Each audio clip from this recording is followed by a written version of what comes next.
Yo, yo, yo, what's good? What's good, YouTube? It's Stormybman, and I am back. That's right, I am back. Welcome to the Friday Night Chop Session with Stormybman. This is episode number 60. We're calling it Matchmaker Heaven. Forgive me. For this Friday, May 1st, 2020. We're bringing it to you. Shout out to the LDBC. And we are going to talk a little bit of boxing this evening. Hope everybody is trying their best to stay safe. We're having problems out here. And people need to be vigilant. People need to be careful. And again, mind your loved ones. Hold them close. Stay safe. And we are coming in this evening to talk about boxing. We're calling it Matchmaker Haven because this episode, we're going to talk about 2021. Okay? 2021. Where we expect the sport to kick back in full effect. And we're going to see if we can put our caps on and talk about what can go down in 2021. So, as we prepare to get started, kick things off, I want to bring my man, Boxing Conversations with Reggie Owens in with me as we're going to talk this up with you this evening. Salute to you, Reggie. How you doing this evening, brother? How you doing? Man, I'm doing good, OG, man. Can't complain at all. Won't complain. Doing good, man. Yeah. You know, it's funny, man. We've had a lot of time to go over things. We've had a lot of time to think about what we would like to see. We had a lot of time to analyze what's been wrong in the sport. And due to channels such as yours, we've had a chance to do some reflection as well on the sport as far as events. What are you finding as we open up the show to be bullet point material as to things that we can fix right away going into 2020? Before we put those matchmakers we can do anyway is look ahead. So what are you finding? Because you've been putting up some real quality matches, man, and a mixture too. It's not like you've been focused. An issue, not so much in you know the earlier years, but more in these modern years like 90s. Kind of when the more popularizing of some of this, social media era fighters, where you get a lot of suspect stuff with these fighters, not with these fighters, but with the referees. You still see the same dynamic when it comes into some of the promoters, fighters' issues with promoters. But you were getting good fights as well. You had a lot of good fights being done. It seems as if the promoters back then worked together. And it was almost like they had to work together. It wasn't so much of the, isolating or separating of the game, but possibly it was there. But I don't know. I'm liking a lot of the fights that I see.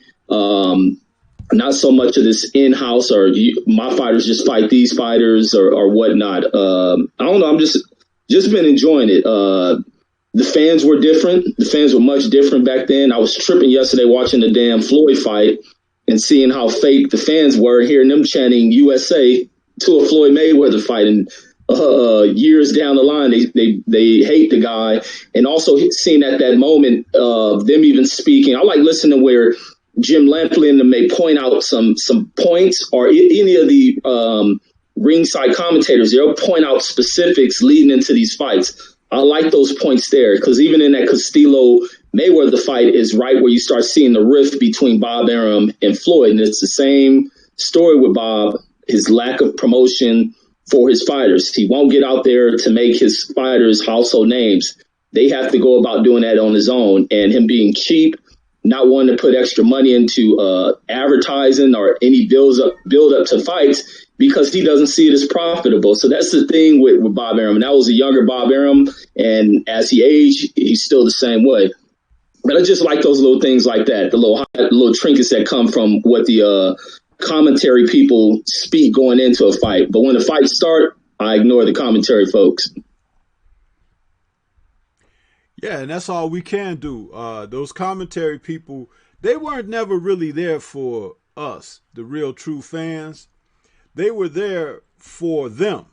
You know what I mean? That's their chance to live vicariously through what our fighters are doing, you know, and that's their way. It's a real weird psychological play on some sort of control that they think they have, you know, being able to not acknowledge a punch that landed, to pretend like a punch did land that didn't.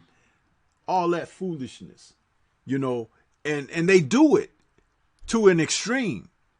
Casuals don't notice it right away, but sometimes if you're like into it and there's a fighter you like or something, you see it, you know. But, you know, we have to do away with that. I mean, what are your thoughts? Wait, say that last statement to my stream froze as you were closing out. No, I was saying that's some kind of weird psychological thing they have where they feel like they're controlling the narrative, you know, and it's they kind of live through some weird means of like that's their form of control, and that's what they're doing. I was asking, what do you think about that? Because casuals don't pick up on it right away, but if you got a fighter that you like, or you support the sport enough that you can deal with whoever's throwing down, you can see it. It comes out, you know. It's not a hidden thing at all, but they've done it forever. Oh yeah, it's in the nature of people like that to control the story, his story, and that's seeming to be what it is, and not wanting to build up of the stories of those who they hate, those who they try to oppress, and they try to do it in such a clean manner, not trying to do it in such an openly bigoted way. But people see right through that ish, and that's all it's about. You can even see it with certain fighters. Once they have certain black fighters who don't buck the system, don't go against the grain, they're a little bit more tame, shall I say. The narrative is to try to get sectors of American society to accept them. But the minute those fighters begin to bridge away from that, become a little bit more outspoken, you begin to see that narrative shift away from those who were once loved into them creating the narratives of, negativity and not reporting on what they're seeing in the fight. And I don't know, it's just the way it is. It's just the way they are. It's the colonizing type mentalities in all aspects of what they want to try to control when it comes to controlling, the narrative. Those aspects of telling people what people are viewing, they're telling you that it's not actually what you're seeing. Sort of like a jury who watches video of a Rodney King beating, but saying, "Oh, it's not what you see." Yeah, it's crazy, man. Absolutely insane. I also want to take a moment and welcome my brother Cadillac Red, aka Supreme Beast Boxing Talk. He's able to join us this evening. How you doing, brother? Well, what up? What up, OG? Oh, it's all good, man. Glad to have you on again this evening. Yeah, man. Thanks for having me, man. You know, whenever you call, you understand I'm coming through. Believe that. All right, for sure, man. Hey, listen, as we were opening up, did you hear what the opening statements were on this? And did you have something you wanted to add on that? What we were just talking about? I caught the tail end of it. What was the question again, though?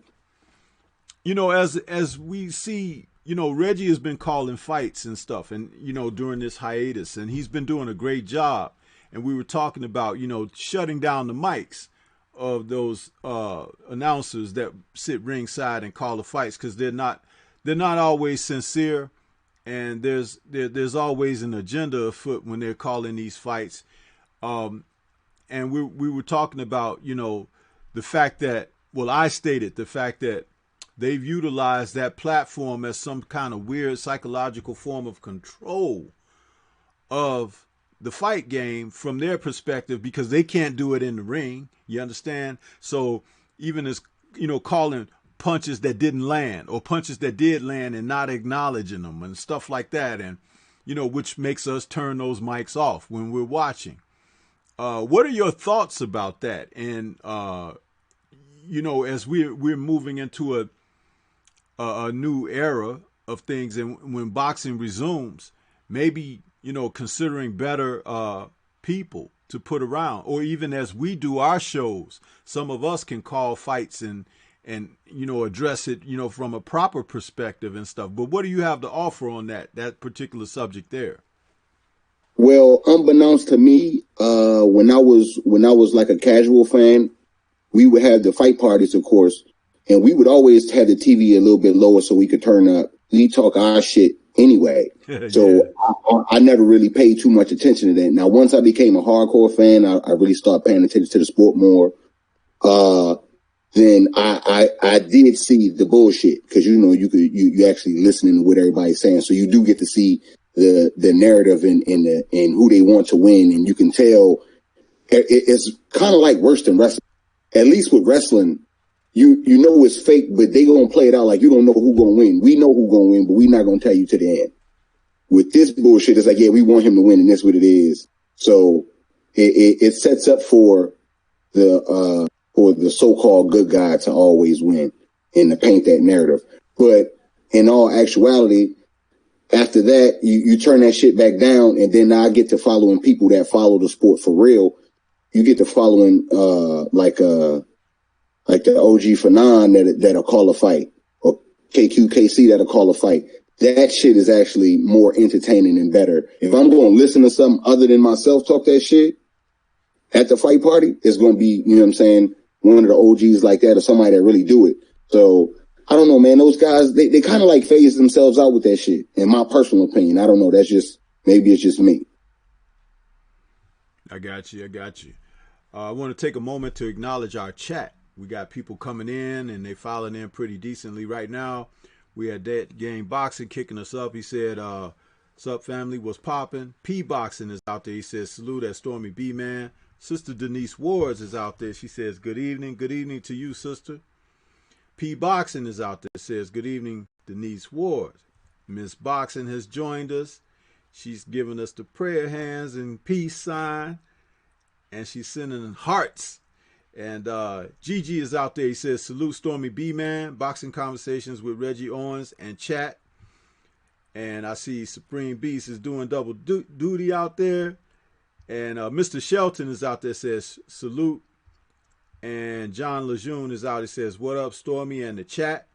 And most importantly, I hope all the queens are doing well." Yes, sir. Thank you for that. But yeah, man, it's like as we go into this show, this is episode number 60, Reggie. Can you believe it, man? Stormy is treading right along, man. It's like we're getting up there in the numbers, As we talk about this show, there's a few things outside of what the main topic is, and we'll get to that main topic a little later. But we've had a few things come up on the horizon that we had a chance to hear and have some conversation about and whatnot. One of the things I wanted to throw out there and let us get cooking on right away is this whole thing with two former fighters and careers and eras kind of a little bit overlapped, but they are in the news again because there's talk about them possibly wanting to make comebacks. And the two fighters happen to be Floyd Mayweather Jr. and Iron Mike Tyson. And we could just, go in and Cadillac keep the language under control. But I know because people can get excited, especially when you start talking about Floyd, whether it's pro or con. But as we get to kicking this off, and we can cook on it, what do you guys think about these fighters even considering a comeback, talking about a comeback, entertaining the notion of a comeback, in this time when there's a hiatus. Because understand that ain't nothing happening in the sport, so they can't even live vicariously through the other fighters right now, whether they jealous of them or not, or admire them or whatever. So, let's start with Floyd Mayweather, and I'll come to you first, Reggie. What do you think about Floyd and what he's been doing as of late, and how he is always on the perimeter of the sport when someone else has got something going, or the sport is going in a way, because he stopped a while ago, but here he is again. What do you think? Man, I don't think to see Floyd as a fighter, the only thing I think people are looking for is to see him get knocked out. And me, even as a fan of Floyd's, as a fighter, I'm a fan of Floyd the fighter. Him coming back to the sport, I want to see him get knocked out. It needs to stop if he's ever thinking about coming back into this ring at this age, still playing with his life, playing with this game, as he's seen what the years of boxing done to his uncle. The slow tread of the diminishing of your mental after boxing for so long, taking unnecessary headshots, it can be a detriment. If he don't learn from that, if he done played around with the money, he ain't got enough money saved up to where he's making these fights for big paydays. Man, sometimes money ain't worth health, but if he's foolish enough to do that, I want to see whoever he fights knock him out. And that's just being real, man, when it comes down to it. But Floyd, as a trainer, that's where I want to see Floyd giving back to the sport of boxing. Coming back, passing down, the knowledge that was gifted to him from his uncle, from his father, putting that into his company. He's a boxing promoter. He's a boxing promoter, unlike the rest of them who are out there. He has the gift. He has a greater understanding of the game. He needs to apply that. Leave the business side of the company to Leonard Earlby, who's the more business mind. You can be the more hands-on technical mind when it comes to making champions. TMT boxing has been an embarrassment when it comes to what those fighters have presented to the world as, one of the greatest fighters of a recent era. He can't produce shit when it comes to fighters. Those fighters haven't lived up to that. And that's based on them not getting the right teachings, not even the right teachings. These fighters not having the right amount of discipline. They come into that gym thinking it's Hollywood, celebrity status type shit, being a lot of them are thrown off by the beautiful women that come in, and they can't keep a focused mind. Floyd Mayweather needs to reshape the atmosphere and culture in Mayweather's gym, and him as a trainer, he can do that. He needs to take away this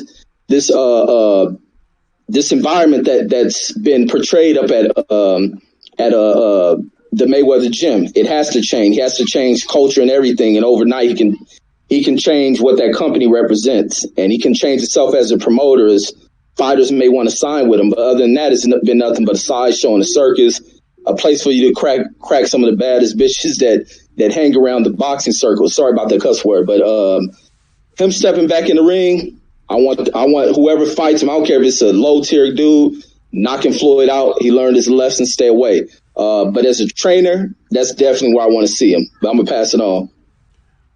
Okay, just a moment. I want to acknowledge we got Iceberg Nerd in the house. Hadn't seen him in a minute. What's good with you, Iceberg Nerd? And Mark Wunderlich has joined us. Listen, Cadillac, what you got on that, man, about Floyd and the possibility of he may return?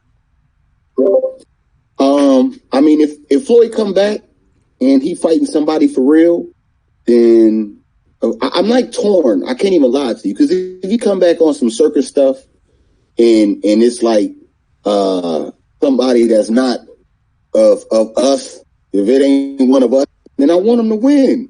And I'm not. I mean, of course, I'm streaming it. I'm on a stream team when it comes to watching Floyd fights. But I mean, I would want him to win. But I want him to come back and fight somebody serious, somebody top tier, so he can get that ass whipped. You know what I'm saying? And he could pass the torch on and do it the right way if he gonna come back to the ring.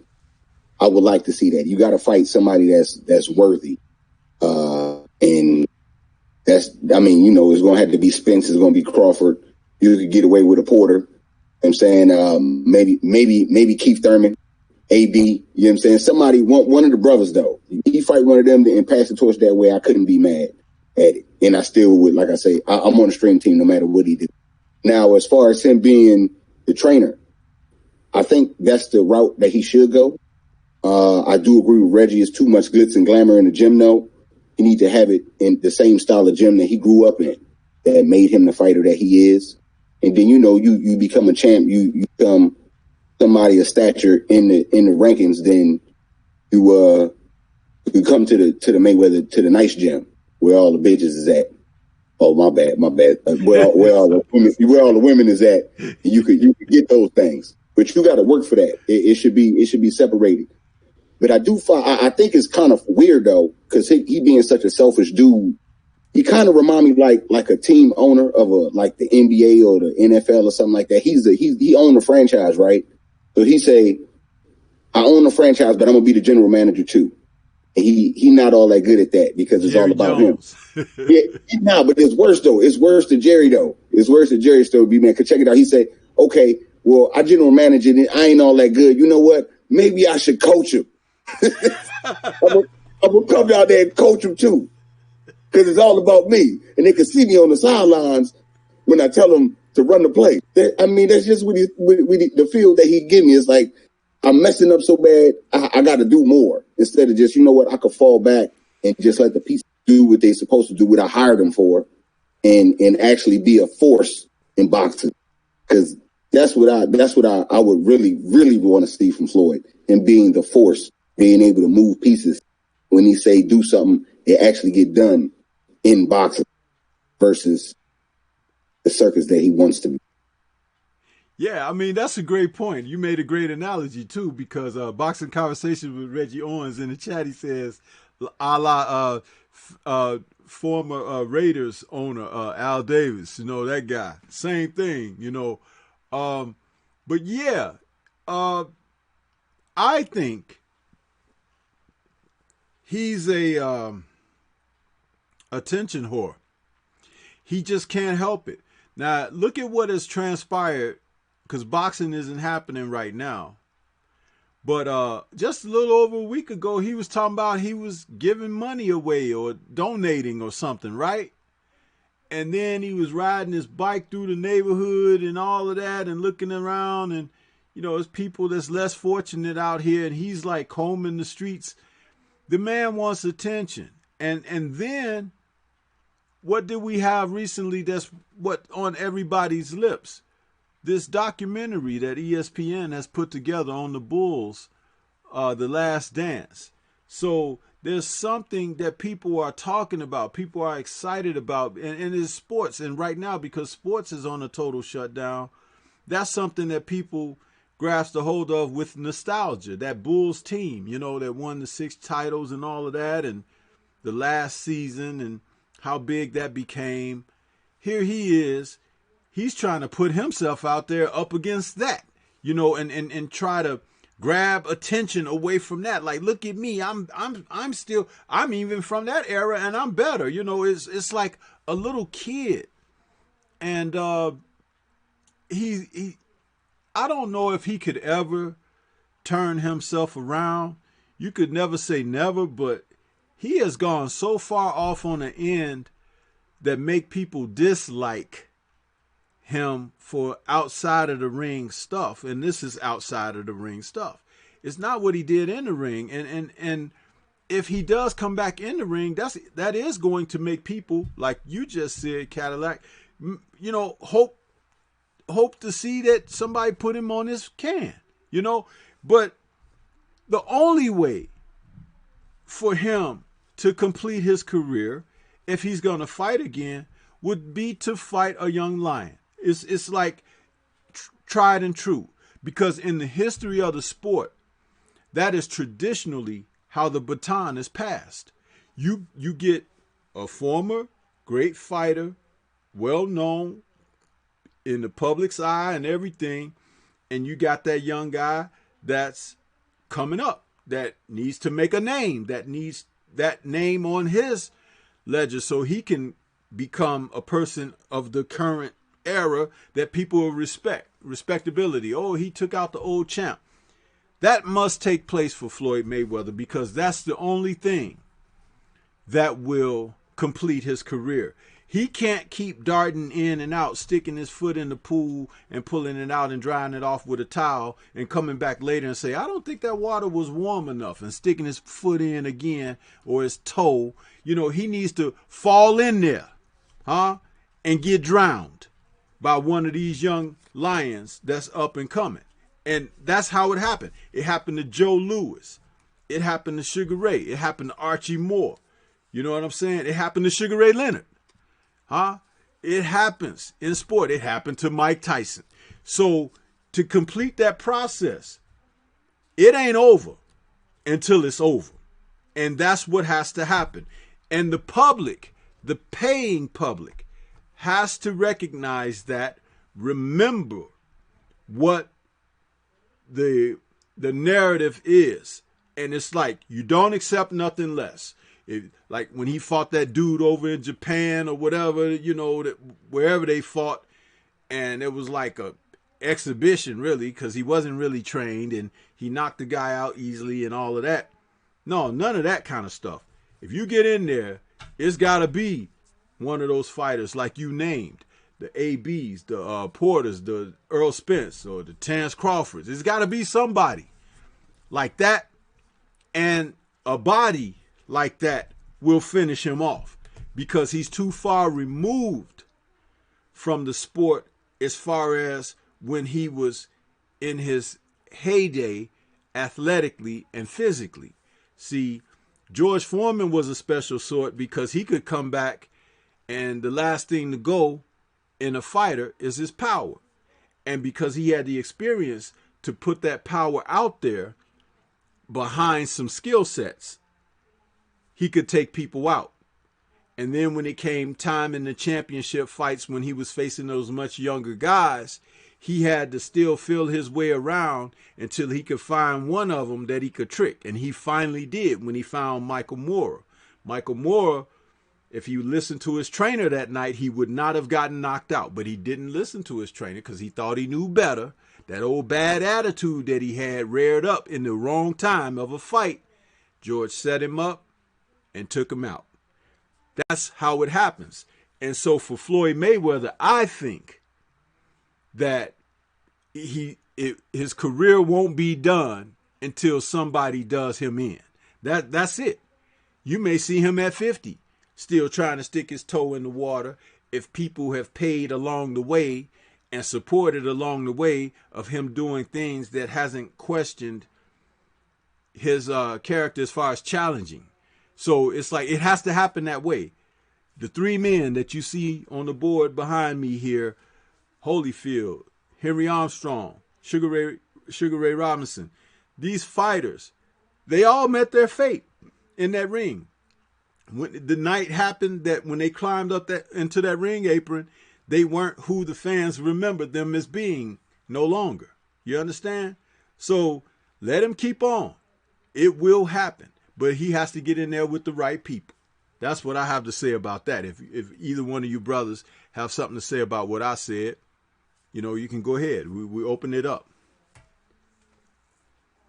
I couldn't have said it better myself. Like you gotta pass that, man. It's a part. It's like the circle of life, man. Get your ass in the ring, man. Get some real smoke. And if you knock one of these dudes out, or you beat him, like you fight an Earl, or you can come back, fight a Sean Porter, you beat him, you could actually leave and you be solidified. Yeah. Because that's the reason why Manny Pacquiao's on your heels and he's getting this spotlight is because he's beaten Keith Thurman. He went and fought a young scrapper, so to say. He fought the weakest one, but he went and fought a young scrapper, so to say. You know what I'm saying? Got the win. So now that get that respect. And if he retired right now, he got more respect than he did from losing to you. So, you know, I don't know, man. Like, I just agree with you all the way, man. You got something, Reggie? No, you laid it out, man. I got nothing else to add on top of that. Yes, sir. You know, and again, like I said, just to reiterate it, his career ain't complete until that happens. Remember, we've never seen him beaten up. Never seen him beaten up. And that's the thing. I don't like quoting him, but he was right when he said this. Larry Merchant says, a great fighter doesn't know he isn't great anymore until he's been beaten up. And that's pretty true in boxing. If you've been able to still get out there and make a fool out of somebody and escape from the harm and all of that, you walking on eggshells, because the longer you stay out there eventually, and it could be even a journeyman who will get a hold of your ass, because when things happen to go, they go all at once or they go gradually that you don't even notice the slippage. And next thing you know, boom, they got you. Whoever saw Glenn Koff Johnson knocking out Roy Jones Jr.? I know I didn't. Glenn Koff struggled to death against Bernard Hopkins, a couple of times I think they fought. And when he knocks Roy out, like, whoa. But Roy has slipped that much and couldn't get out of the way anymore that much. A punch that was missing by an inch or two 2 years earlier was landing solidly now. You see, Roy never saw that. He never saw the slippage and the erosion, because it's him. He's fighting. He's live. But we could see it on the outside.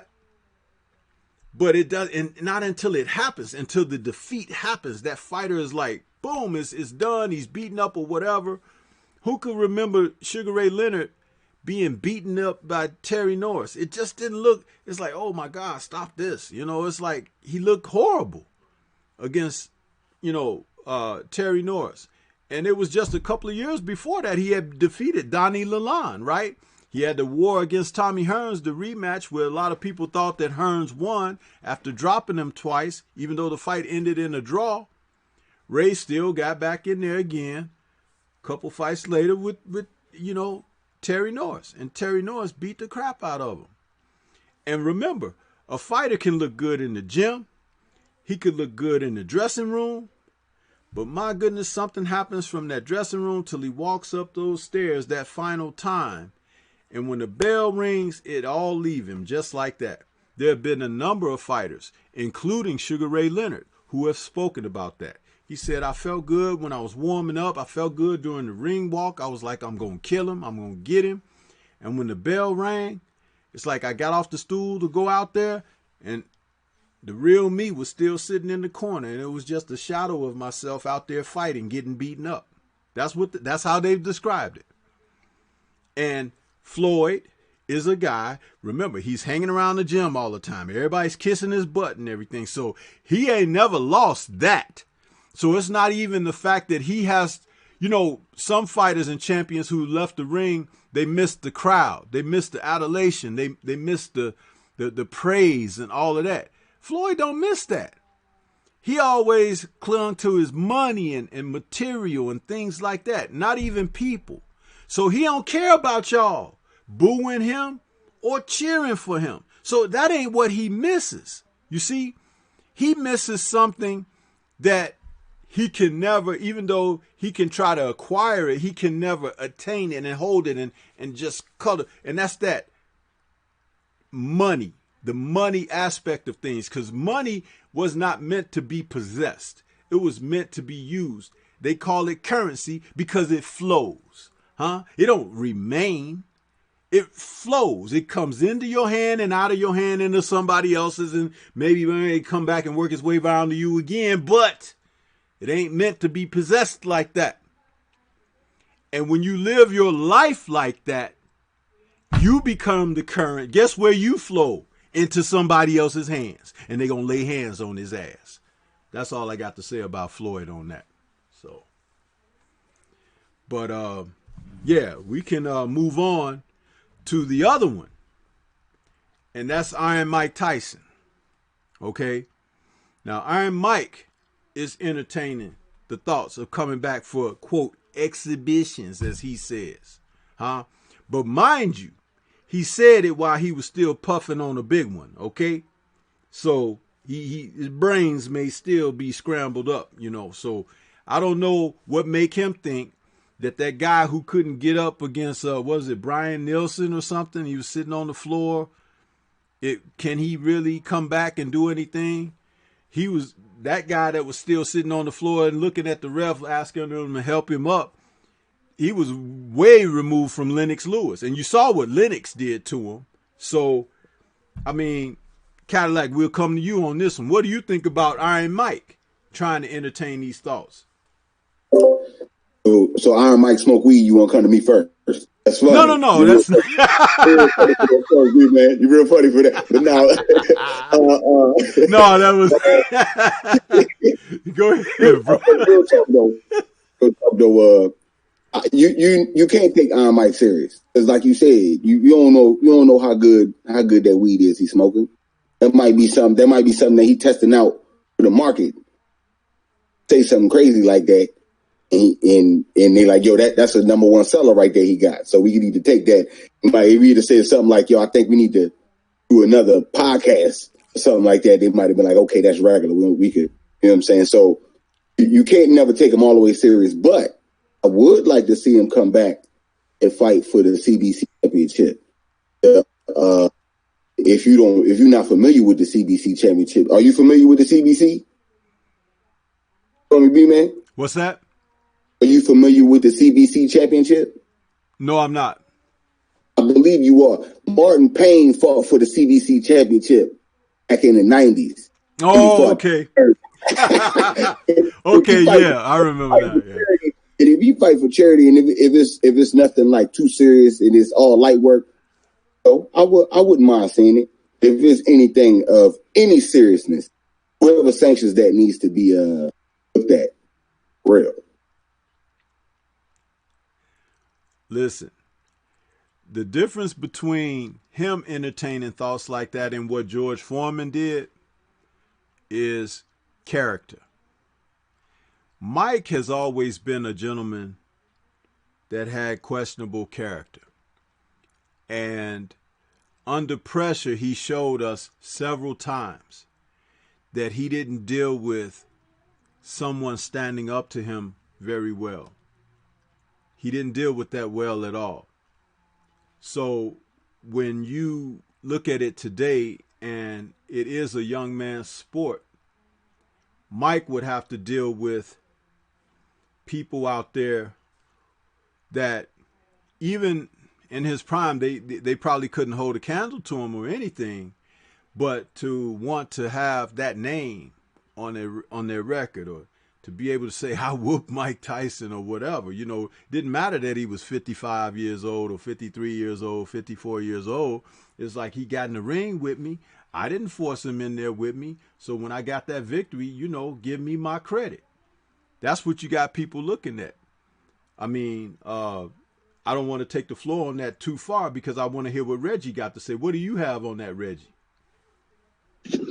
Yeah, Mike entertaining the career is possibly due to this weed use, man. He's better off sitting on that podcast, enjoying the weed use and going from there. But I think his thing for entertaining this is because of some of these videos, like the one he released today on Instagram, but the one he released a few weeks back where he's working with some MMA guys, teaching them different angles and how to throw punches. And, that picked up a lot of steam, and a lot of people have drawn back interest into Mike Tyson. He still has the same kind of flair to him as, the mystique around who he was as an active fighter, and people seeing that. There's interest, and people possibly want to see him in maybe some of these exhibitions, charity type fights. And Mike could do it for the money, but him going back as a professional, I think he's too far gone. He got to be way out of shape. He may look cool doing that on video, but I'm pretty sure when them cameras turn off, them aches and pains are right there. But I can't see him returning actively to the ring. But for an event, I can definitely see him doing it, and doing it for a pretty good payday. But I think the suburban sector of America, those suburban type cats, have a deep interest in wanting to see Tyson put on some sideshow circus type act in the ring once again. I think that's where he'll find a niche if he does it. But with me, he should just stay doing his podcasting, make his money if he has the empire and weed that he speaks about. But he shouldn't have to relegate himself to entertaining people in that fashion. They can go back, watch all the classic highlight videos, and enjoy that. But it's always these fools trying to make a joke out of people like that, especially when they see them broken in the fashion that Tyson is due to age. He needs to think about it and just sit down, do that podcast. That podcast he has is pretty good work he's doing over there. He needs to just expand that, stay over in the media, open up on his life, share some more of those life stories on the fight game. But other than that, man, 53, he needs to sit his ass down. Now, I will offer this about Mike Tyson. Because of the background that he has, having been a protege of Cus D'Amato, because of the fight films that he studied and the fighters that he knows like the back of his own hand, reels and reels, hours and hours of tape. Mike was a student of boxing, and he can talk boxing under the table, over the table with anybody. I would not mind seeing him move into being a trainer, because he would have a great deal to offer in that aspect. And I think he could be very good, because he would have two things going for him: the experience of Cus in his ear and the things that he faced himself during his entire career, and then the history and everything that he would have as far as being able to offer that up to a protege of his own. But it would have to be someone who could respect what he has to offer, listen, and be disciplined in that. It would be exciting to see something like that, because that would be a full coming of age and circle for Mike. And listen, if a guy like Eddie Mustafa Muhammad can be a boxing coach and trainer, a guy like Floyd Mayweather Sr. could be a coach and a trainer, if he put his mind to it, I think that he could really be good at that. And there are a number of fighters out here today, they respect him. They do, because that's who they know. That's their Ali, Mike Tyson, and what he did and what he accomplished. But he is so far removed from being able to do anything close to what he once did that all of that is enough. The visual of all of that is powerful enough to make them respect him, to come into his gym.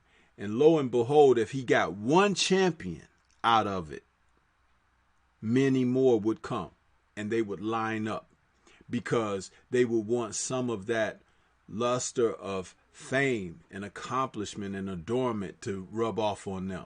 Remember, people, they just want to be around somebody who got it. You know what I mean? That is amazing in itself, because instead of someone wanting to get it for themselves, they just want to be around somebody who got the fire. I just want to touch his robe, like he's the Christ or something. That's how people are. And it's really amazing when you think about that someone could be so selfless that they don't want fame for themselves in that aspect of it, if they could just touch or be around the guy who was famous, And that's one of the reasons why when you see someone move out of a neighborhood or something that goes on in life and accomplish things, and you look back and you be like, yeah, that's where I used to be. And they are like, why don't you come back to the hood? Why don't you come back?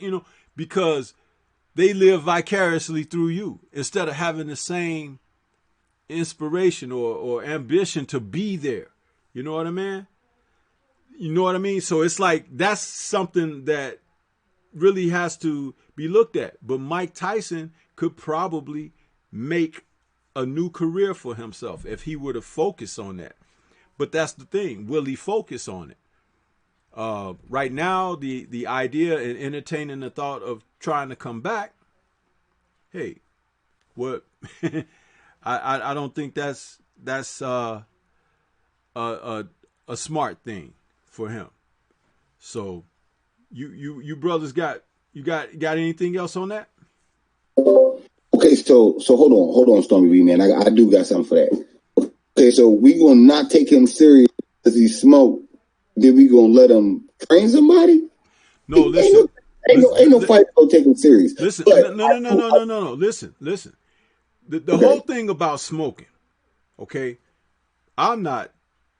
People gonna do what they gonna do, but if you're a professional fighter, you ain't got no business smoking, whether it's cigarettes, weed, whatever, because your body. No, I wasn't saying that, OG. What I was saying was, he's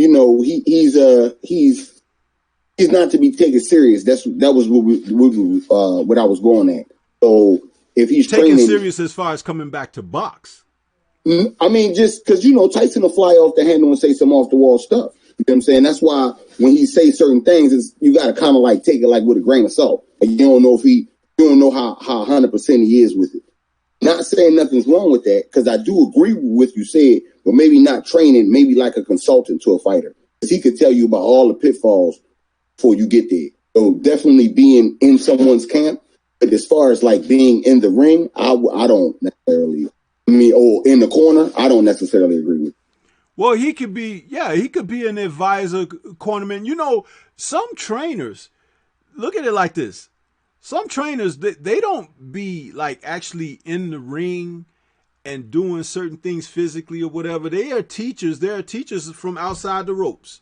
You know what I mean? There are a number of guys who have done it that way as well. I remember when George Foreman was doing his thing and Archie Moore was a part of his training and his corner. Archie was there as an advisor, but he was the one that taught George when he come back in his second career, because he was there doing George's first career as well. But in the second career, he convinced George of using the cross-arm crab defense to cover up and protect himself and things like that. Mike would be able to offer some things because of his experience with Custom Model. That is something that should not be taken lightly. And remember, I said about his boxing knowledge. It's amazing that he wasn't able to take that and put it to himself, attach it to himself. But again, that was due to the character flaws that we speak of. But that doesn't mean he couldn't tell you some of the things that Cuss told him or was like. And he could be honest. Remember, he's already been stripped, right? Publicly humiliated. So if he's telling you something, you either can believe in what he's telling you or not. But the thing about it is, I don't think he would be BSing you at all, because when it comes down to that, that's the one thing that Mike Tyson knows that nobody can like question. You could question his mental state, whatever, this or that, as far as where he is from Monday to Tuesday. But as far as his knowledge of boxing,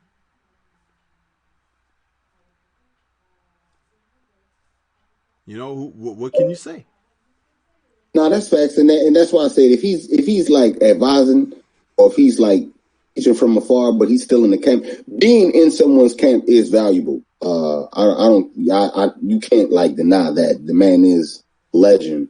But him being in someone's camp is. I just don't see him in someone's corner on a day-to-day doing the training like that. I just can't see that for Mike. Personally, I feel that he hasn't figured it out for himself yet. Remember, just in the past 10 years, all the things we've seen him do. We've seen him do the Broadway thing, talking about his career. We've seen him do this thing with trying to open up his smoking thing and all of that. We've seen him do podcasts. We've seen him go on tours and give speeches and stuff like that. It's like he's been a real mixed bag.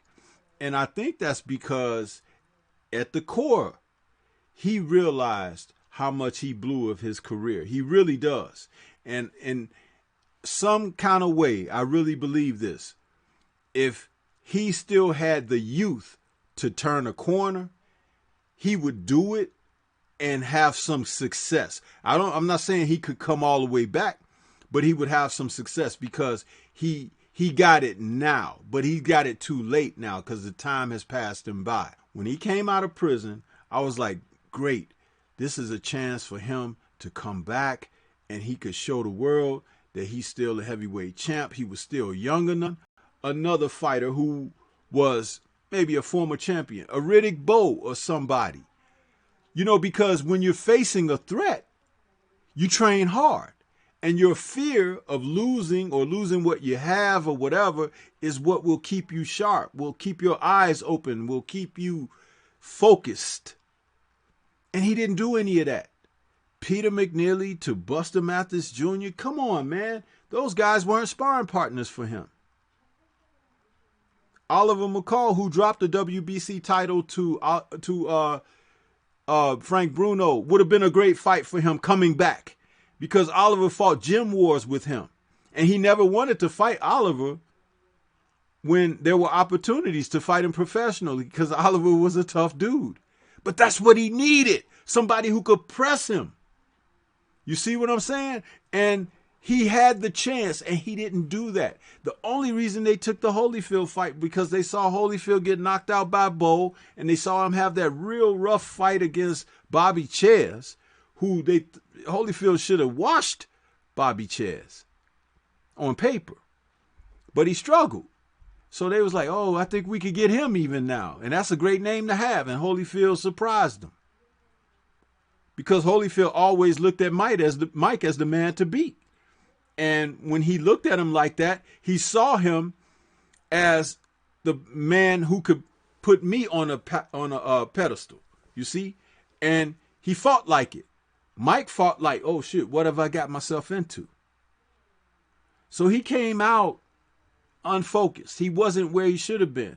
And he should have been much better because with the years off that he had, his body hadn't taken no abuse. He was pretty clean, as far as clean you could be coming out of where he was. And it's like he just bobbled that. And then he had a series of events that helped to continue to tumble down and down and down. So yeah, he's probably sitting back right now looking at a lot of these guys like, man, these guys don't even want to fight each other and everything. He's like, I was always wanting to prove myself against the best, blah, blah, blah, and I blew it. So you have to understand, those demons are probably still eating at him. He says he don't like to talk about that guy, meaning Mike Tyson, the professional fighter, because you had to be a savage when he was a fighter. You see? But you cannot tell me that fire in the belly isn't still there. It's just that he's too old now. And career has passed him by. But he blew it. He blew it. Nobody else blew it for him. You know how you have a big old birthday cake and people invite you and you over there, they singing happy birthday and you get ready to blow out the candles and somebody else blow them out? That takes something from you, don't it? And you be sitting up saying, damn, I didn't even get to blow out my candles. That fire's still burning. And that's Mike today. Reggie, what you got, brother? No, that's all I got about Mike, man. I got nothing else but what I put in about him, man. I just think he's buying into what these folks have, they created a love for him now. But they always do that. They can hate a person at one point in life once they're old and broken. See a little glimpse of something from a video, then they want to see him return to the ring to embarrass himself. But yeah, that's all I got on that. Cadillac, you got any last on that, and we can move on, or what I said, or anything else you might have to say on that? Nah, I'm good on that. We could. Okay, well, we can move into this next hour of our show here, and this is the interesting part right here, where we were talking about being able to put on your Matchmaker cap and map out major fights for 2021. This right here is something, is kind of, I guess you can even look at it like a fantasy type thing, and just put the business of boxing on your table and say, hey, the year is 2020. We got January. And we looking to make, all three of us, we're looking to make 5 to 10 matches out of the year that are going to make a difference for the sport. They don't have to all be the same guy. in 5 fights, or it could be 5 fights, 10 fights, but something to fill the calendar year from you being a matchmaker, and you say, wow, this is a fight that is going to light boxing on fire. You know what I mean? And we need to see something take place. So let's start putting our matchmaker hats on, man, and say it's January 2020. Reggie, what's the first fight that you got for 2021? I said 2020. I'm sorry, 2021. What's your first fight that you got that you're gonna introduce to the boxing public, the paying public? What do you want to kick that year off with? Man, I want to see Dillian White versus Luis Ortiz. I definitely want to see that. Dillian White is jumping around this dude, trying to talk his name into the mix of the top guys out there, but he hasn't proven himself. And I think the only way to prove himself is getting up there, and also wanting to see if he can compete with Luis Ortiz. Being Luis is a fighter he's ducked. He's talked all this crap about Luis being too old, then contradicting the hell out of himself by fighting who was that dude he fought? Wunderlich or whatever the hell his name was. And that dude he fought was like 42, who embarrassed him. But I would like to see him get in there with Luis Ortiz, who is a highly skilled fighter, a high-rated contender. Dillian White got to prove himself against him. He has to. And I think Luis Ortiz will knock Dillian White off. But that's the fight I want to see coming into 2021. Okay, Cadillac, what you think about that matchup for yourself? How do you see that? Yo, that's a great matchup. No bullshit, Reggie. That's a great one. I think that we'll find out what this whole little pandemic did to Lewis.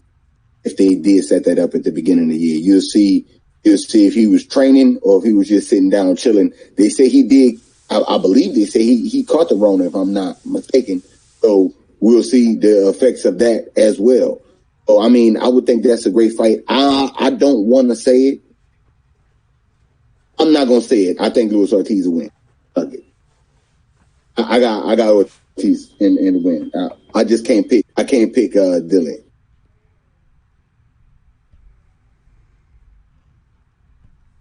Okay, like I said, I think that's a very good one. A very good one to like kick the year off. Dillian White and Luis Ortiz.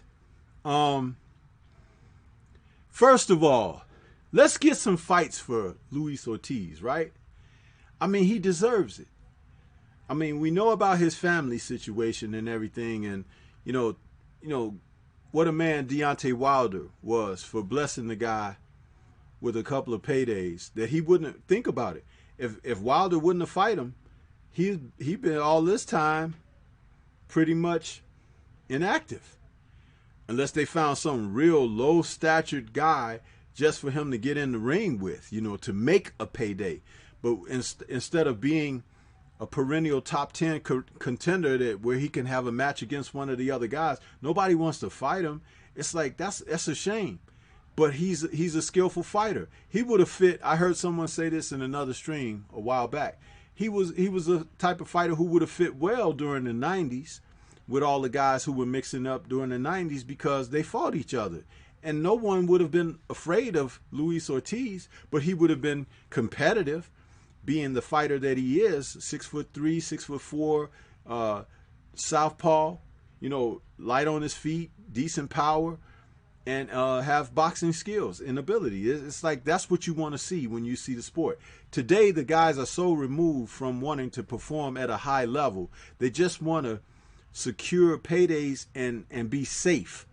That's something that I don't really, I don't really consign to, because it's like I am from a different era where I saw competitive matches and saw men really putting it on the line, and not for great paydays. Sometimes it was just, pride. I want to whoop that dude's ass because he think he can whoop mine, that kind of thing. So at the end of the day, yeah, that's a good fight, and we get rid of a guy that we want to see somebody put hands on anyway in Dillian White. So yeah, I think that's a very good one there, Reggie. Cadillac, give us one that you got.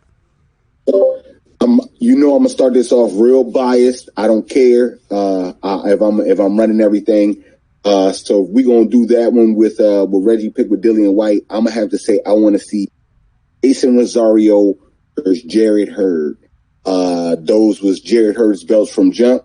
He did take the L, and he didn't want the rematch. I found it kind of disturbing that he didn't, and everybody kind of like flamed him for it. Now, the more disturbing thing that I found out that was more like rubbed me the wrong way even more than that was when J-Rock lost and he decided not to take the rematch. It wasn't the same energy. It was kind of like, it was okay for him to say he don't want that. But since he don't want the rematch, I say I want to see Hurd versus Rosario. They both big 154 pounders. And I think that'd be a great matchup. Of course, I got Hurd with the W, bringing them belts back to the DMV. Yeah, that's good, man. Rosario versus Hurd. I hadn't even put that one together in my mind, but yeah, I like that. What you think about that one, Reggie? Hey, that's a nice matchup. Hey, I think that's a brutal fight because neither one of them fighters move much. Rosario's a fighter who looks for action, and Jared Hurd's a dude who he's gonna have to start trying to bring action rather than trying to endure what a person's putting out, hoping they wear down. But man, that'll be a brutal fight right there, man. Hurd is proven to me. I watch Hurd fight. It ain't like Rosario ain't like he beat J-Rock through, highly technical boxing. He was just able to catch J-Rock. I believe the cuts affected J-Rock going later in that fight. But Rosario's a dude who wants to bang, and he's not a guy who's going to try to roll, slip out the way of punches. Jared Hurd's not that type of dude. It's gonna be a classic fight. That one is meant to be an instant classic fight, I believe. I think both fighters are going to sit in front of each other, throw a ton of punches until one of them give up, because they ain't going to the bell in that fight. That fight definitely ended by stoppage. But I think that's a real good, solid matchup right there. Yeah, I like it too. That's a fight that will be the battle of the wills, because they're both strong men at the weight, and neither one of them are highly skilled. They are kind of on par with one another as far as skill level, and it's just their physicality that would really make for an interesting clash, because Hurd doesn't know how to get out of the way of a punch, and Rosario don't really know how to back up. So you got two guys. It's a mummy fest, huh? Somebody gonna get mauled to death, and boy, will we enjoy watching it, huh? Two dudes that's it right there. Return of the Mummies. That's what we could call that one. I got one, and you brothers can cook on this one after I drop it out there. I won't even cook on it. I will let you cook on it. Same weight class. And for Rosario's unified belt, Erickson Lubin and Tony Harris for the fight for the right. What do you guys think about that, Cadillac? That's a good one right there. That's a good one. I can't even front. Erickson is coming up, and he looked like he shook off the early loss. Tony's going to be Tony no matter what. But like I said, after this pandemic, him taking the loss of his father, I think that he's going to be very, very dangerous. He's going to be one of the most dangerous fighters to fight, in my opinion, after all this is over with, because of what happened during all this. He got something to fight for. He got something to focus on. I would have to say I would go with Harrison with that one. Yeah. Reggie, what do you think about that one? Yeah, I think that's a good, decent matchup, man. It's matchup for both fighters to kind of get back in a hunt of things. Lubin's looking to continue on, trying to resurrect his journey as, he's still coming back from that knockout from Charlo, and he's a hungry fighter. He needs this next step up. He's been easing his way back up. I think they've been moving him in the appropriate direction, is trying to bring him back from being knocked out like that. But now I think if he's looking to face a champion, before he does that, he needs to face a former champion in a contender former champion, I'll say, in Tony Harrison. How the fight shapes out, man. Tony can box, man. This would be a tough fight, man, for Erickson Lubin. I think Erickson Lubin I think he overcommits, trying to look to get fighters out, and he plays too much into trying to entertain the crowds. To me, Tony's just going to box his way. And the way Tony looked against Charlo, man, you can see this dude is a hellified boxer. Even the way Tony Harrison looked against Jerry Hurd. Is Erickson Lubin ready for that, man? I don't know. I hate to put another defeat up on the kid, but I got to rock with Tony Harrison in this one. Yeah, I think that's a great matchup, man. I see in the chat, D. Hodges says Rosario versus Charlo undisputed. He says, man, I'm tired of no undisputed. Listen, man, they've been playing games with the undisputed far beyond this. So as we talk about these matchmaker matches, I wasn't even thinking about undisputed. I was thinking about quality matches. I'll take quality matches over undisputed if guys are getting in there against people who they need to be fighting, because eventually undisputed will come off of the result of that. First, you got to get guys' butts in the ring against each other. And this Lubin fight against Harrison, it's a quality boxing match. It's a main event. It's a fight that I would pay to see. It's a fight that I would watch if it's on somebody's undercard. It doesn't matter. It's that good. And the thing about it is both fighters being motivated. As Cadillac mentioned, the reasons why Harrison could be motivated, Lubin is highly motivated as well now, because he wants to prove that that whole situation with Charlo was not a fluke, but it was a lesson well learned. And he wants to come back because he still has the desire to be a champion. Harrison has been a champion, and he has to prove that he has the resolve to come back from, the mistakes he made before with a better focus and everything. And this is the type of fight that you can get the best out. And their styles may mesh very well as well, because somebody's going to have to take a chance in that fight. They both are a little bit cautious at times, but when they execute their offense, they do it when opportunities present themselves and they see that opening and they go. But in a fight like this against each other, somebody is going to have to impose their will on the other and maybe ask questions that were never asked of one another before. So that's one of the reasons why, as I looked at that fight, it's a damn quality fight, man, and a great fight to start kicking off the year.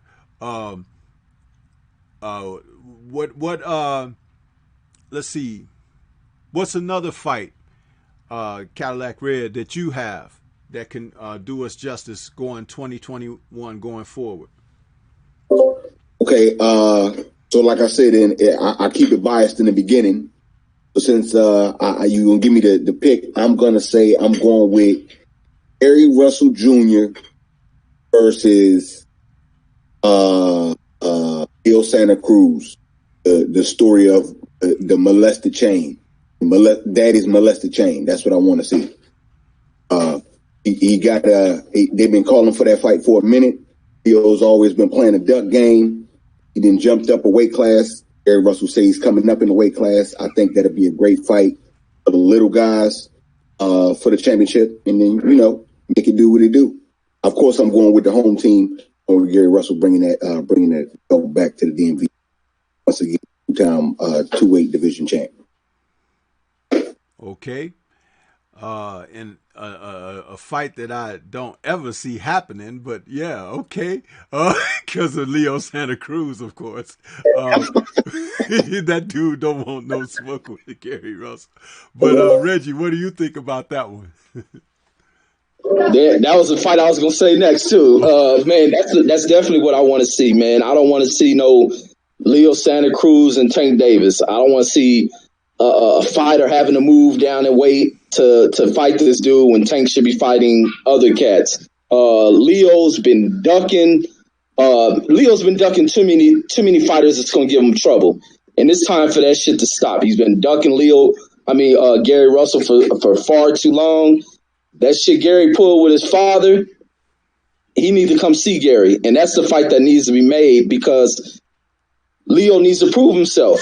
He needs to prove that he's real because taking the Tank Davis fight, he's trying to play the safe role there's a built-in excuse for losing that fight, being Tank is too big for him and all that other crap. He needs to fight Gary Russell Jr. Gary's been calling him out for far too long, pulling this whole card. And this dude ain't got no responses to Gary. But it's funny, the first time he responds to Gary is during this quarantine where he says if he can't get the Tank fight, then he's gonna take the Gary Russell fight. So I hope he don't get the Tank fight because he needs to be fighting Gary Russell.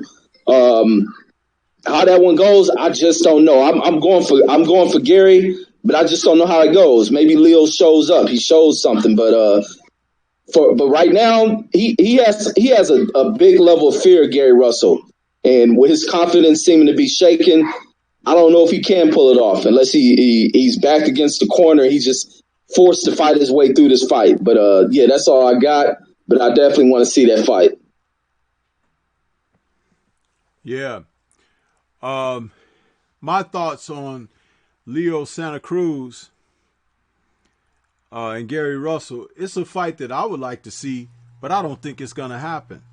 I don't think if sanctioning bodies or every other fighter froze him out and everything, and Leo Santa Cruz only next fight could be Gary Russell Jr., he retired. It's like I just see him being a guy for whatever reason, man. It's like he don't want to get in there with the guy. And who knows? He got in there with him. He might get lucky. He hit a punch. I don't know, and something could happen. But it's just like he don't even want to try. And that's not me minimizing anything that Gary Russell Jr. has to offer. It's just that I'm saying to that degree, the man just don't want it. It's like he's running away, man. It's like he'd rather go, become a priest or something instead of having that. So, hey, listen, I don't think it's a bad idea. I don't think it's a bad fight. I think it's a good fight. And it's a fight that should have happened. But it ain't going to happen. Another fight that I had in my mind was Dillian White and Tyson Fury. And I had suggested this fight before Tyson Fury fought Deontay Wilder the first time, when he was talking about coming back and all of that. I was like, I did a video on that. I was like, a fight that boxing needed would be a fight between Dillian White and Tyson Fury. And at that time, when I spoke about it, I was saying that Dillian White and Tyson Fury both hadn't fought anybody in the top 10. Dillian had fought AJ, early in his career, but Tyson Fury hadn't fought anybody but Klitschko, and Klitschko has been retired how many years? So it's like this would be a good fight for one of them facing each other to become victorious and have a name that is familiar. That doesn't mean it was a great name. It just means a name that was familiar in the top echoes of boxing. So it's like, why not get it on? Now, I still would like to see that fight, but I don't want to see it as a world championship fight. I don't think that Tyson Fury, given it a trilogy match with Deontay Wilder, I don't know that he comes out of that unscathed. But I do believe that Dillian White needs someone to challenge him and things like that. And Tyson Fury is that guy. And Dillian is he's kind of goofy enough to make it a fight where he might take a risk or something against Fury. And that's what Fury needs. He needs somebody that's going to take risk with him because he thinks that his size and his reach advantages are enough. And he thinks that he can box well enough to keep safe and things like that. But I actually beg to differ. I don't think that Fury is a great boxer like some people have said. I think that he just enjoys the advantages of his extremities, his reach being very long and his height, you know, his chin is kind of out of the way. And it's like it's going to take a more technically sound fighter and skilled fighter to really take that away from him. And we don't have a lot of those in the division at this time. But there are guys who can punch and there are guys who will take risks and chances. So, and we've seen Tyson be floored by a cruiserweight. So we know that his chin is very much questionable. You just got to get to it. So what do you think about that one, Reggie? Man, I think Tyson Fury beat the dog crap out of Dillian White.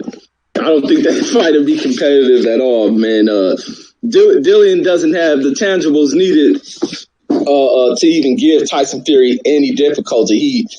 He has these cardio issues. Defensively, he's trash. He'll be so easy to hit. And Tyson Fury, even with those cardio issues, Tyson Fury laying on top of the dude, holding him, that's just going to be the strategy to wearing Dillian White out. And then maintaining distance, so even before Dillian can get in range, he's being hit with 1 and 2 jabs. He hitting him straight down the middle. And I just think Tyson Fury going to toy with the dude, going to toy with Dillian White.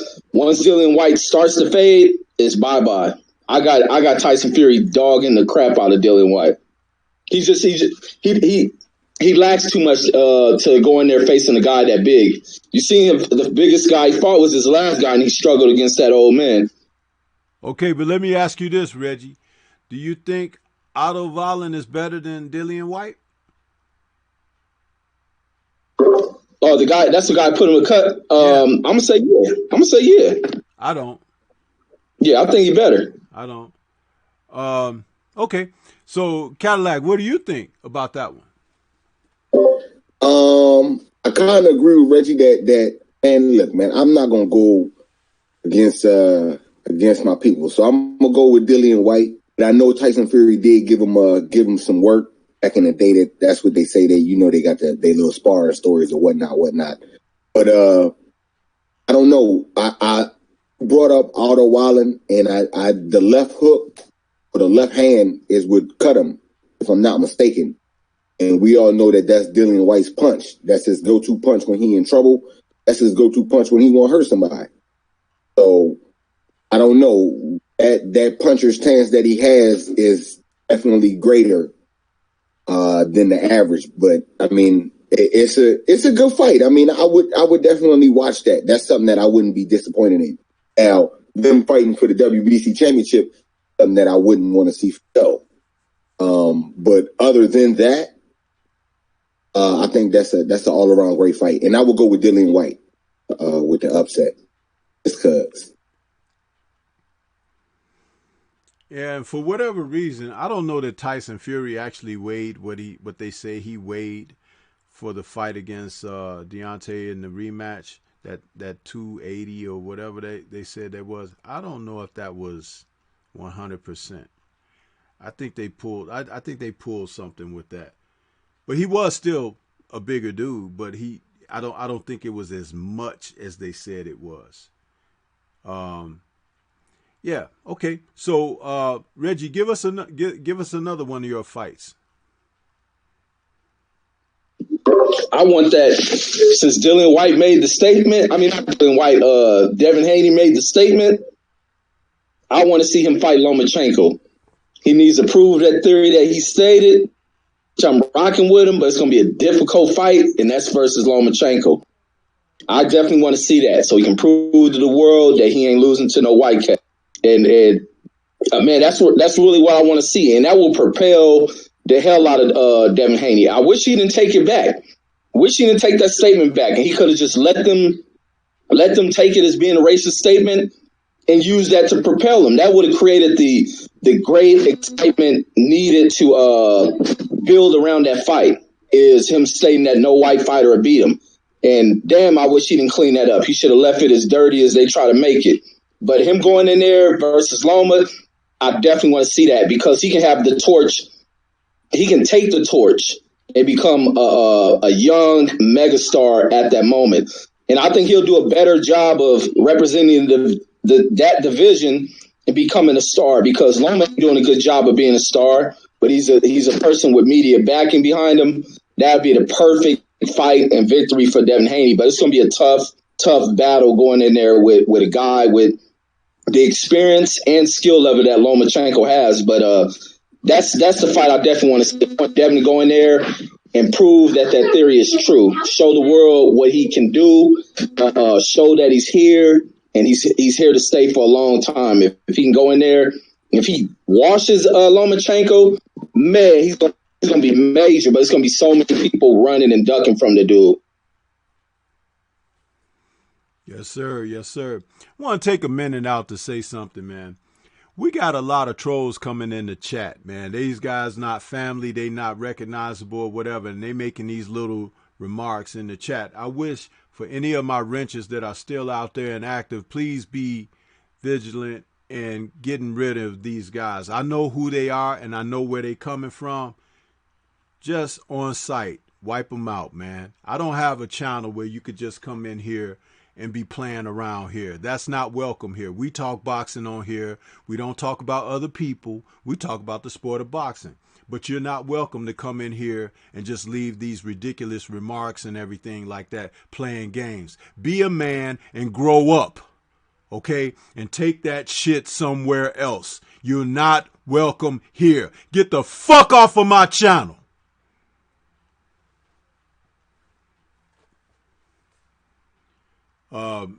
I'm sorry, Cadillac, what you got, man? Shit, if you ain't got no haters, you ain't popping. That's what they say, OG. You know what I'm saying? But they do got a roll though. Loma versus Black Jesus. I think that's a great matchup. But in my opinion, man, I think Black Jesus washed him a little bit easier than everybody see.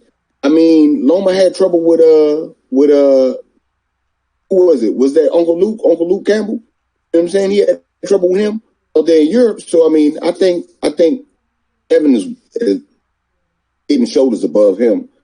And that length, that athleticism, that speed, I think it's going to be too much for him to prove. Like, if they say styles make fights, he's really like, that style is too much for Loma. And that athleticism, you know what I'm saying, it could be really superior. And I do also agree with what Reggie said. He should have left the comment dirty. That's the great way to hype up the fight. Everybody say he ducking them. He leaves it how it is. And now, if you don't believe it, tell him to fight me. Now, when Loma doesn't fight, it makes it look even better. So I think he should have kept it how he kept it. My opinion as well. Yeah, he should have left it dirty because if you need something to be antagonized by or bulletin board material or something to motivate you, there it goes. Prove him wrong. Huh? You use that as a motivational tool and get in there and make him look like a fool. But this is not what, the soft asses of today are about, as you can see out here in this chat. But it's like, if you step to him, okay, that's what it's about. Stepping to somebody and getting it on. These guys ain't trying to do that. Devin Haney is a guy that's got his career ahead of him. Lomachenko is a guy that's got his career in the mist, okay? But he's been hyped. He's been brought along and he's been celebrated, but he hasn't accomplished. So Haney is in that position to take all of that away from him. They're trying to delay and hold the horses back on that. Let it happen. Let it happen. Let the chips fall where it may. Because if Haney is not what he's supposed to be, he could get schooled. But if he is what he's supposed to be, then they all look like fools because what they tried to do with Lomachenko. So that would be a great one to get, off. So I would say, what did we give? 2 fights each, right? Two each of us 3, we gave 2 fights each, right? Yeah, we got. Well, I know. Yeah. So that's about 6 matches. So let's just say that's 6 months. 6 months into the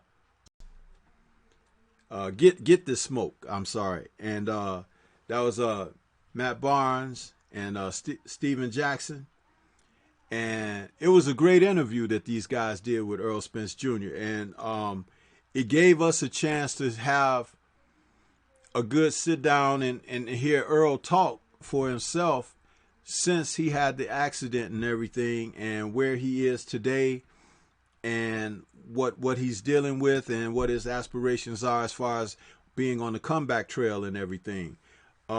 First of all, did you two brothers get a chance to watch the interview? Yes. Okay. Yeah, checked it out. Okay, great, because I think this is a great point of the show where we could talk about this for the rest of the show, really. And what were your impressions? I'll kick it off with saying this. My impressions of this interview that Earl gave these guys, even though they're not pros, Barnes and Jackson, they seemed it was a right interview at the right time, because they got more out of Earl than I thought they would be able to do.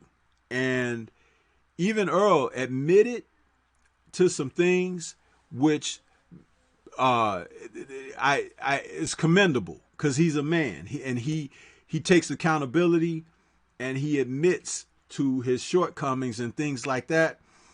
And it also humanizes him, because sometimes we view these guys, these gladiators, as a little bit more than what they really are. At the end of the day, they're human beings. They bleed like you and I, and they have feelings, they have emotions, and they hurt, and Earl showed a lot of vulnerability, but not from a standpoint of weakness, but just as being a man. And I thought that was quite impressive. Cadillac, did you get that impression when you saw that interview? I think he sitting back. It was like he was sitting back talking to one of the brothers. So it was definitely more personable than it would be if it was somebody else, so to speak. But I mean, you do get to see like a little bit inside, because he seems like Earl seems like he a quiet dude. He not really like boisterous until this fight week, and he talking shit to whoever he about to fight. But he seemed like he a real private dude. So it seemed like he came out the shell a little bit and showed, like I told you earlier, he showed like pluses and minuses that he had going on outside of the ring, and how he had to tighten those things up, and he realized what he has, what he can be. And I mean, you can't ask nothing else from somebody other than that. Yeah. What were your thoughts initially, Reggie? Man, first I want to say, man, those two are a great combination when it comes to being able to conduct an interview, making their guests feel comfortable, not feeling like there's some type of agenda behind it, unlike when Brian Kenny did that distasteful ass interview with Earl Spence, and Earl seemed right there immediately to just shut down on the interview. These guys allow their guests to be very comfortable, to where they relax and they can open up to their audience, because their audience are people who, amongst where they really come from, fans who really care about their well-being rather than looking for scandal and stuff. And I like that about Steven Jackson and Matt Barnes, because even before Kobe died, they pulled the last interview with Kobe, and it was a brilliant piece. Kobe opened so much with those dudes that you never seen him open up to anybody before. But in this interview, man, it was refreshing to see Earl open up like that, man. It was almost like sitting there talking to one of your homies and stuff. He spoke a lot of relatable stuff. Like you said, he opened up. He opened up about some of the shortcomings he was having in his career, early in his career. And a lot of people pointed that out, where he was speaking about, I forgot the term he used, but he was saying he was heading down the wrong road. A lot of people spoke on that, and some people got very defensive about people calling Earl out about that. But it was good seeing Earl open up on that, because he was the drinking became an issue, seeing him being drunk publicly, gaining too much weight. And he even opens up to it being what he had to sacrifice going into the Mikey Garcia fight, not having enough power for that, last minute things in training. But like he said, it was a call from God, man. Only God was, it was a message from God for him to be able to walk away from an accident like that, relatively unscathed, except losing teeth and all that stuff. But, man, that was a brilliant interview, man. And I like watching these guys conduct these interviews, man. And more fighters need to go on that platform more than any other platform, because these are relatable dudes. They ain't playing to where they change who they are. Like they say, when these dudes first start their show, someone was telling them they shouldn't be smoking, and Matt Barnes like, F it. He pull out a joint, puff his weed. They get Showtime brings them on. The language is open. They ain't got to sugarcoat anything, and that's what I think a lot of these fighters can go there, feel comfortable, and be themselves, and that's how I think things should be conducted, man. Yeah, absolutely. One of the things and when I said about his vulnerability, that's basically, what I meant. The fact that he was able to admittedly come out and speak on, he was kind of headed down a wrong path. He admitted to that. That is the first step on the road to recovery, on the road to turning that corner, to getting off of that bad track onto the right track. I love that. Got a whole new found respect for Earl Spence Jr. for what he revealed in that interview. And see, these are the type of things that me, with the coach's eye, I look at, because when you see a person who can take accountability, okay, that's the beginning of growth, because you can receive more when you give up a little. You understand? That's how it works in life. And a lot of people don't understand that. A lot of people just want to take, and don't have much to give out of themselves. This is the whole process that we talk about. And the fact that he was able to come out, and I remember there was a time like when he was doing that interview with Brian Kenny, and Brian Kenny was such an a-hole for how he came at Earl in that interview. But Earl said in this interview with Matt and Steven, he said that, he still has another surgery to go with his mouth. Boom. That's very revealing. Now, I remember the other day being on a show and being asked, I think it was the Smoke City Mobcast from just this past Wednesday. Junior the Truth had asked us, shout out to Junior the Truth and all the brothers that were on that night. Junior asked us a question, who do we think that this hiatus would benefit most from? And I said Earl Spence. Some people were saying Deontay Wilder. I said Earl Spence. I said because of what he went through, the fact that, he survived, it was a great blessing and everything, but he was talking about coming back, June, July or something like that. I said no. I said he needed to take this year off. And because of what we're dealing with this pandemic and everything, it's forcing the hand of that time off, but he can benefit from it, because I said in the beginning, I thought that would be what was best for him. And because he said he has another surgery to go with his mouth, his body, he said he had went to have his hip checked out and stuff like that, and he has been scraped up and stuff. They did a brain scan on him and all of that. That's all great. But this time, if we could get beyond the year to the date that he had that, it would be great, because then he can start really feeling like himself again. You be a year removed from it, a full year, and that's what I had hoped for. Not because I don't want to see him perform. I want to see him perform at the best that he can, having come out of this situation. But it does seem that things are kind of working out that way for him, and I love that. What else about the show? Cadillac did you find that was great and revealing about Earl's interview with these brothers? I think the fact that he was talking about the weight gain, the way he balloons up and how he doesn't take the fight serious. In the Sean Porter fight, he was worried about making weight. Mikey Garcia fight, he was worried about making weight. I think those things, revealing those things, you can actually see. I mean, you know, those are rumors. But then when you hear someone actually confirm it, you really understand. He understands what he has in his hand. Like I said, you could tell that he sees the greatness now that he could reach. So it's all about him tapping into it, reach it. No one can stand in his way but him. So I mean that was like one of the major things that I seen. Like he actually gets it now versus before he was just being like, you could listen to interviews before the accident. He sounds like he's happy to be there. He knows he's better than guys, but he's still like just in the moment. Now he's looking past the moment to see his legacy in the whole. That's what I got. That's what I got from him. Yeah, I agree. The weight factor was so much a revelation because, you know, most guys won't admit to that. Again, that's coming back to him being a man and standing on his square. 180 plus, damn near 190. That's too much, man. That's far too much. You understand?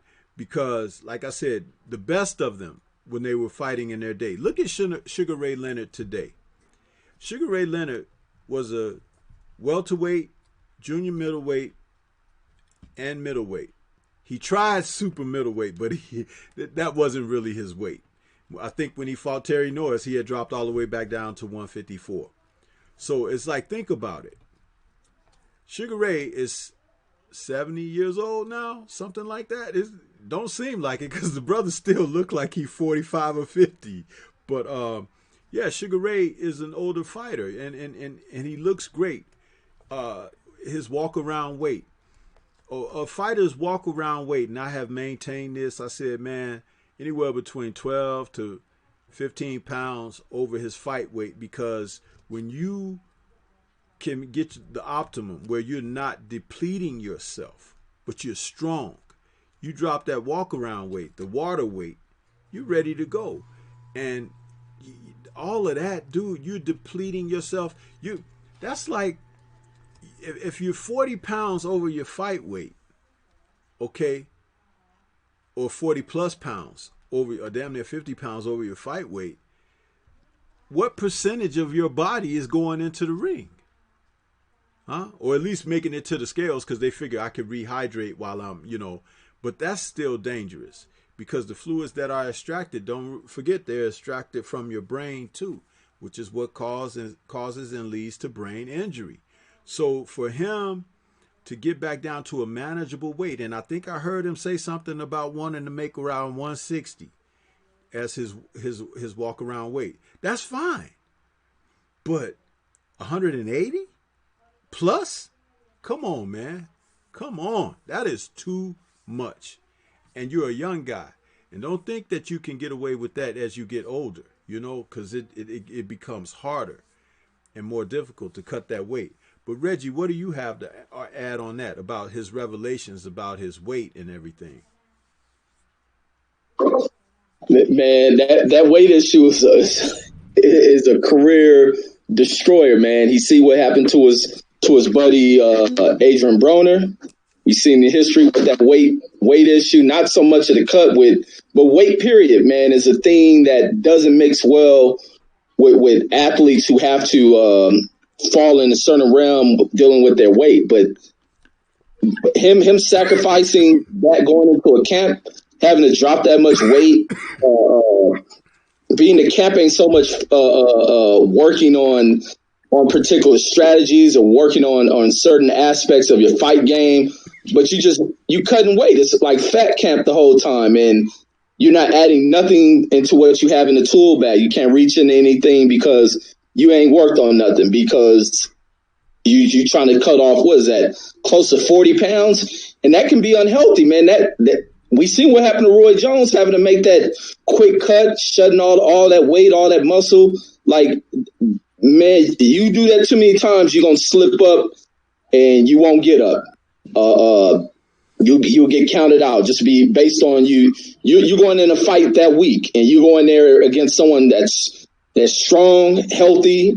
They're gonna get you up out of there. You playing this weight game, and it may not be you lost to this guy because he was better than you. You lost to this dude because you didn't prepare yourself. You kept the plate there too long, didn't work out properly. Now you're having to do an unhealthy weight loss regimen, and lucky he's been able to get by with it. And for him to be able to slip by facing Sean Porter, man, he was lucky to get by with that. But now he has to keep his eye on the prize, and Wade is going to be his biggest enemy, being what he was doing back then. But he's a big kid though, man. But I don't know. That was pretty revealing. Him speaking about sitting in the sauna the day of the fight versus Mikey Garcia. I think he had a weight issue going into the Sean Porter fight as well, but he was just starting to let it slip. Got too comfortable hanging with folks who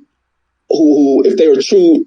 I mean, I can't knock them as friends, but if their focus, it's going to be their job being his boys of telling him when to hold back up on it. But I don't think they got to tell him that no more. He knows where he has to set his sights on. But that's when you got to have people that keep shit real with you. But yeah, that's all I got on the weight thing. Yeah, the brother said he was sitting in the sauna the day of the Garcia weigh-in, and he said he was in there about an hour before he sweated a little. Come on, man. And imagine, okay, we had devastating punchers like Julian Jackson and Gerald McClellan and those kind of guys. And a guy that's trying to drain down to make weight against a fighter like that, and you get hit in your head by a fighter like that, it could kill you. Because your body hasn't been repleted of its nutrients and things like that, and fluids and all of that. That's what happened to Gerald McClellan against Nigel Benn, because he was coming down from a heavy weight to fight at 168. That fight, he had been talking about moving up to 175, and he hadn't done it yet. And this big fight came up with Nigel Benn, and Gerald McClellan made that weight again, but I think he was coming down from like 190 something to fight at, super middleweight. And he paid. He paid. At the end of the day, they want to talk about, the fight was against, Nigel Benn, and Nigel Benn put hands on him. But do you think that brain injury and trauma can't come when a guy has dried himself out like that? So it's like, Aaron Walls in the chat says Tyson Fury cut a lot of weight after his hiatus and was successful. He had time to cut the weight, and the thing was, you don't know what he did to cut that weight. You know what I mean? And he wasn't getting pounding in the gym. He was just dropping weight. But I would like to know what Tyson Fury's special crackhead diet was to go down from 400 pounds to 2 something, in 6 to 8 months. What the hell was that? But anyway, Reggie, did you take away from that interview with Earl something else that you'd like to bring out for discussion that we haven't covered just yet on Earl Spence? No, his passion to fight. Him just speaking about wanting to get in a fight once the accident was bad, because he said he didn't remember nothing. It wasn't until he got home is the last thing he remembered, waking up, being at home. But even through this, all he cared about is getting back in a fight. Him speaking on his history of being a fighter, fighting as a young kid, which is a common thing. And it's funny to hear the person that was always starting the fights was his damn sister. But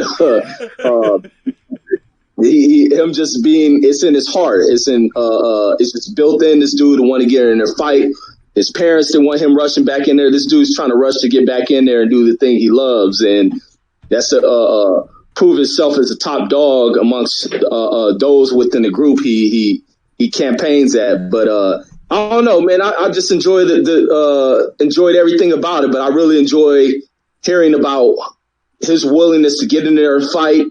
As a champion, he speaks about fighting the top guys. He ain't looking to hop around, dance around, and tell people they ain't worthy. But the one person he's going to shut out is the one who shut him out, and that was Keith Thurman.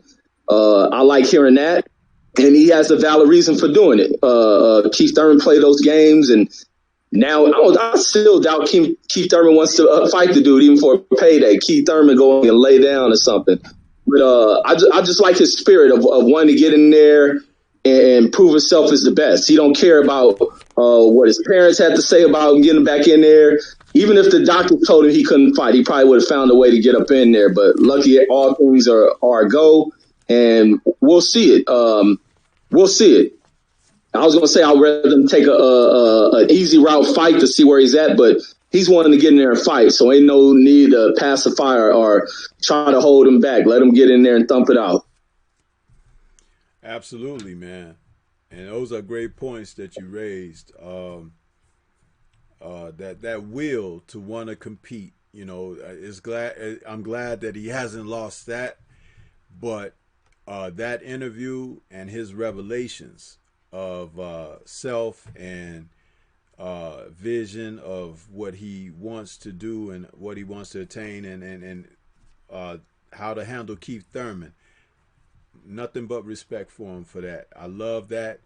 And again, he has made me even a stronger supporter. I've always been a supporter of his, but he's made me even a stronger supporter after being able to hear him and his side, because he's a quiet spoken guy. He'll talk to you when he feels like it or whatever, but it was nice to get a closer look at him in that respect. Cadillac, is there anything else that you had on that you took away from the interview with him? The most important thing, he said that he didn't have his life affairs in order for the accident, and having the accident made him realize if in a situation something does happen to him, everybody, you know what I'm saying, we know what to do when the fire comes. We know how to break the glass and grab the fire extinguisher, basically. Setting everything up for your family and ones you love after you go, if you have to go, and something that's unfortunate. I think that's very important, and for him to see that and to acknowledge that for other young brothers coming up, I think that was real powerful. Absolutely. I 100% agree with that, man. And it is good to see him speak on it, because maybe he can inspire someone else to take those things into consideration if they haven't been placed in order at this, at their present state. A great example. You're 100% correct on that. And I salute and respect that, from Earl coming out like that. Brothers, we've had a wonderful show. This has been a great talk. We kind of went around all of the points that I really hoped that we could talk about, and we cooked on them very well. And I didn't want to get through the show without having enough time to dedicate to talk about Earl out of respect. That's just how much I, took away from that on him, that piece on him. So, salute to the brother. I hope that he, continues to be on the mend, come around, and come back to that ring and give us these great fights that are on the horizon. So, Cadillac, man, I want to thank you for joining us again this week. It's a pleasure to have you on the channel. You have an open invitation to join us. I love your boxing take. I love your boxing mind. And don't be a stranger, man. You come on and, chop it up with us whenever you like or whenever you're available or whatever, man. We'd love to have you. Do you have any final words that you would like to leave with the listeners, and let them know where they can follow you, bro? Yeah, you can follow me at Supreme Beast Boxing Talk, Facebook, Instagram, and of course on YouTube. We got the show that we do once a week. They drop like Mondays or Tuesdays. You could be on the lookout for that. They be trying to do them like around 4:00. So we have the same time whenever we drop them. And thanks again, OG. You know, whenever you call me, you know what I'm saying, whenever you need me to slide through, whenever, man, I have no problem with doing it for you, man. I like to sit back and listen to learn something and also try to drop a jewel here and there when I can. But, man, it's always a pleasure, man, coming up here and doing the damn thing with you. Thank you, bro. Thank you. And Reggie, give us your final thoughts and everything, and let everybody know where they can find you, bro. Yes, indeed, man. It was great getting on here with y'all, man. Cadillac Red, OG, Stormy B, man, the chat. Man, I enjoy this, man. As always, I enjoy talking about boxing. But you guys can find me, Boxing Conversations with Reggie Owens. And I got a second page just in case they suspend me, because I'm going to get a lot of suspensions and strikes. So I got to back up to that. Wanted man. Yeah. I'm used to getting suspended on social media. My backup page is Boxing with Conversations with Reggie Owens too. Also tomorrow, man, I'm gonna do an interview with my brother. So my brother, biochemist, my brother-in-law, biochemist. I don't even call him my brother-in-law because I didn't know him since I was a young ass toddler. Him and my sister dated. But my brother's gonna get on there. He's biochemist, does cancer research and other research on viruses. So I'm just gonna pick his mind and have him speak on what scientists, the studies they conduct, and as far as research into these, what we dealing with the COVID thing, researching the cancer and how they come up with vaccines and other things. Just gonna tap into his brain, man. He's a regular cat. He hides away from the fact of what he is. You'll never know if you encounter him, but we're gonna open his brain up tomorrow. Yeah, thank you. And let us know what time that is, Reggie. Oh, yeah. I'm going to conduct it, I think, at 9 a.m. Pacific time, which would be, 11 o'clock Central Time, okay, and 12 Eastern Standard Time. Okay. Sounds good, man. Sounds good. Glad you get the time out there. So, but yeah, man, this, again, like I can't state it enough, man. Great talk. We had a great, interaction and great subject, Always glad and happy to talk it up with you brothers out here and share our boxing knowledge and thoughts on the sport.